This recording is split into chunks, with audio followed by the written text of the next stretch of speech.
This community has spent 10 years taking the world's fairs apart. Chicago, 1863, San Francisco, 1915. The white cities that went up in months and vanished without a trace. If you step back and count them all at once, there's 23. 23 documented American expositions between 1853 and 1916. We're told the total attendance was 112 million people. Here's what that number means. The United States didn't have 112 million people until 1923. The fairs outgrew the country that hosted them. So after 10 years, we've documented that something happened. But we've never known the who. Somebody ran all of this. Somebody with money, power, manpower, reach, and something else. Some inside track to something. And after 10 years of research, no good candidate has yet turned up. So here's the thread. The most complete fair catalog in existence is held at the Henry Madden Library Index. It lists 0 American fairs in the 1960s. And why would you? The 1960s was the decade of the Civil War. You don't put on grand, extravagant events when we're losing 750,000 people, when the entire country, in one way or another, is engaged in this war. But someone did exactly that. And when you pull back on this, one blank row, you don't find one missing fair. You find 30. I've been able to document 23 of them. But they're not in the Henry Madden Library Index. They're in a different database. They're in a charity database. On June 18th, 1861, 2 months after Fort Sumter, President Lincoln chartered a civil organization called the United States Sanitary Commission. On paper, get women in tents with soldiers and keep the hospitals clean, the field hospitals. But if you look at what it actually built, it built a bureaucratic machine. Its central office was in the Treasury Building. It was commissioned by the Department of War. The Treasury Building's next to the White House. Its headquarters were in New York City. It had 12 regional branch offices, each with its own administration, salaried employees by their own admission, publishing operation, and beneath the superintendents, on the organizational chart itself, networks of inspectors. Dozens and dozens and dozens of teams of inspectors spread across the country. And we're told all of this existed to keep tents clean. You don't need a continental bureaucracy for that. You need a wagon and some medical supplies and some volunteers.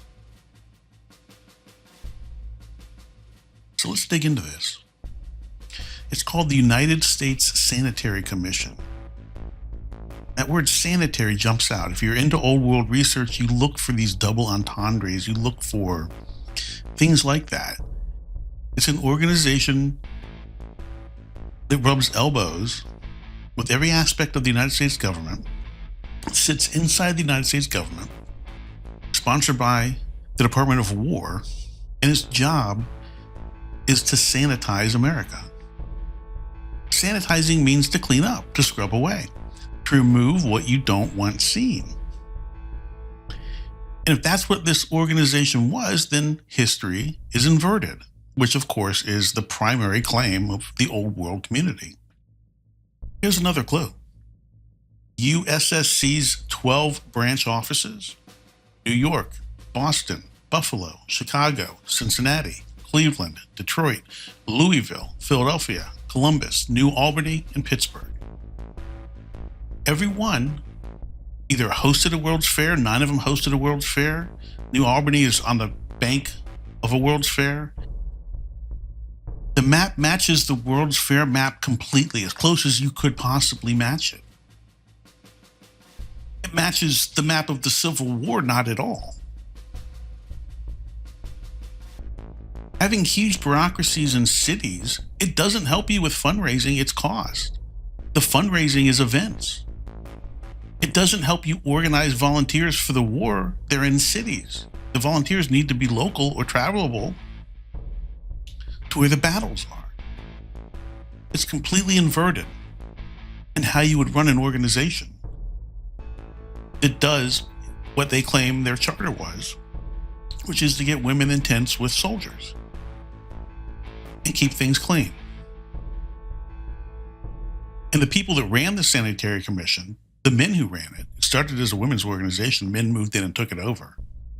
They all become World's Fair people. They are all part of the old world conspiracy narrative.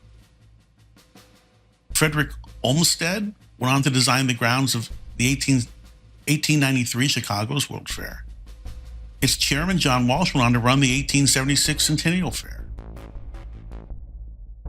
It goes on and on and on. One of them designed Central Park, we're told. These are the people who become the World's Fair people. We see it being formed here during the Civil War under a commission by the Department of War to sanitize America. The tent pole of the 23 documented fairs that I was able to find information on was a fair in Philadelphia, the Great Central Fair in Logan Square, June 1864. The canonical number that's in all of the web pages you read, it's in all the historical documents, the Library of Congress, is that they raised $1,046,000. That's a lot of money. It's held up with great pride. No one's bothered to look at the financial statement. So I did. The commission published its own financial statement 5 months after the fair closed. It contained several figures, two of which are extremely interesting. Gross receipts of $1,135,000 and net proceeds of $1,010,000. The famous number sits between them, about $90,000 below the gross, $35,000 above the net. It doesn't match either. This might seem trivial, but look at what else the balance sheet tells us. It tells us of the $1 million, roughly $1 million, $850,000 went to the United States Mint. Some amount was out on loan. They earned $19,000 in interest. And the only number that actually makes it to the Sanitary Commission is $84,000. That's 7.4% of the proclaimed $1 million. And the timing is disgustingly casual. These distributions were made 5 months after the fair. Enough time went by for them to earn substantial interest. They are trading the lives and suffering of soldiers for interest. They claim $85,000 or so to build the 4-acre under roof main building. That's 46 cents per square foot. Even in 1864, you can't build a shed for 46 cents a square foot. You couldn't afford the nails. They claim skilled carpenters and wage laborers volunteered at no cost. This is during the Civil War. There aren't wage laborers volunteering for anything. And if they did volunteer for something, they got volunteered for the military. Philadelphia had sent tens of thousands of men, these same wage laborers. They don't exist. They can't be there. So you can't afford the building. The money you raised didn't go to the soldiers in the field. And the people you claim built it, it works in other World's Fairs, they claim numbers. But here, that population doesn't exist. So here we have an organization funded on the suffering of soldiers, with an incredible bureaucracy that mirrors the government bureaucracy of the time, with offices inside that said government, with independent field offices adjacent to every Midwest and Eastern World's Fair that was ever going to happen in this time period, raising money that doesn't go to soldiers. And as the fighting and death toll intensifies through 1864, so does the opulence of these fairs. The Philadelphia Fair, it looks like a World's Fair. But it's going on at the same time a half-day train ride away. Soldiers are being slaughtered. Who goes to that fair? I have a military background, many of you listening do. We're patriotic and you're willing to suffer as you serve. That's part of the deal. But if the country was blind to what was going on, which is not, our country's very good about that. But if they're having elegant balls and opera concerts and fine meals, supposedly raising money for me, and if you look up the Sanitary Commission's history, even at the time, there was great criticism.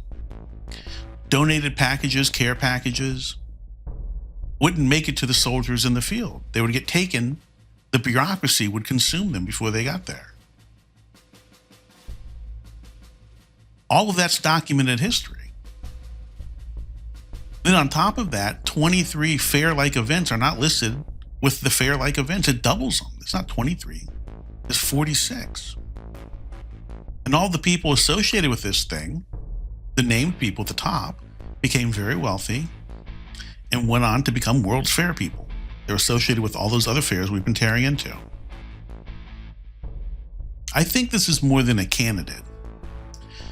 Here we have means, we have opportunity, we have motive, profiteering, we have a forensic audit that shows the funds were mismanaged and they weren't reaching relief in the field. We have a stated mission: get women in tents with soldiers and clean up if you can. Inverted into a bureaucracy that just happens to inventory all the North American World Fair sites from the Midwest to the East Coast.